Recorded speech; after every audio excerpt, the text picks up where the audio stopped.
Tag tag করা তো বুঝোই তাই না? ট্যাগ একটা কিছু কোনো কিছু মানে কি বলবো যোগ করে দেওয়া, আলাদা কোনো কিছু।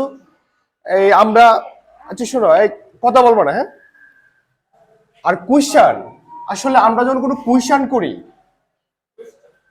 কুইশন কিন্তু ভার্ব ছাড়া কোনো কুইশন হয় না, কি জানো?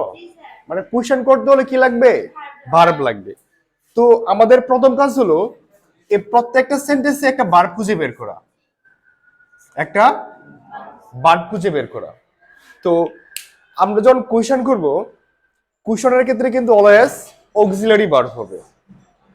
অক্সিলারি ভার্ব তো ছিল একটা প্রিন্সিপাল ভার্ব আর একটা অক্সিলারি ভার্ব। তো হ্যাঁ হ্যাঁ, এখানে সরাসরি কি ভার্ব আছে না? এটা কি অক্সিলারি ভার্ব। তাই আমরা এখানে ভার্বটা বসাবো হ্যাভ। আর কোশ্চেন করতে হলে আমরা যদি ইন্টারোগেটিভ সেন্টেন্স যখন আমরা করতাম, চেঞ্জ করতাম, তখন পজিটিভ থাকলে কি দিতাম? নেগেটিভ। পজিটিভ মানে কি? বাকি কোনো নট নাই। আমরা যখন নেগেটিভ করবো তার সাথে সংক্ষেপে কিছু করব, নট, হ্যাভেন্ট। আচ্ছা, তো কোশ্চেন করার ক্ষেত্রে যে সাবজেক্টটা থাকবে আমরা সাবজেক্টটা দিয়ে দিব। এখানে কি আছে? Haven't I. তো কত হলো? আমরা ভার্ব দিব, সাথে কি দিব? নট দিব। আর যে সাবজেক্টটা আছে আমরা এভাবে ডিরেক্ট আমরা বসিয়ে দেব। এখানে ভার্ব কে? ক্যান। তো আমি এখানে ক্যান বসালাম, সাথে আমি কি দিব? ক্যানট। তো সঙ্গে বলে লিখলাম ক্যানট লিখলাম। এখানে সাবজেক্ট কে? উই। Cannot we. ঠিক আছে। এখানে ভার্ব কে? ইজ। এখানে কি হবে? ইজন্ট। আচ্ছা, এখানে সাবজেক্ট কে? তানিয়া। নাম কি দেওয়া যাবে? তার প্রনাউন ইউজ করতে হবে। তানিয়ার প্রনাউন কি? শি। আমি এখানে শি দিলাম। ডো দিস এট অলস। ওকে, এখানে তো সরাসরি প্রিন্সিপাল ভার্ব আছে, এখানে তো অক্সিলারি ভার্ব নাই। এখন কি করবা? এখানে ডো কি তুমি দিতে পারবা? এখানে do use as a principal verb. এখানে ডো কিন্তু এখানে অক্সিলারি ভার্ব হিসেবে বসে নাই। তাহলে আমরা যে কাজটা করব, যদি অক্সিলারি ভার্ব যদি না থাকে তাহলে আমরা তিনটা শব্দ ব্যবহার করব, ডো, ডাজ, ডিড। তো যদি প্রেজেন্ট ফর্মে থাকে আমরা কি ইউজ করব? ডো ইউজ করব। সাথে কি দিব? Not, don't. তারপর কি দিব এখানে? দিস।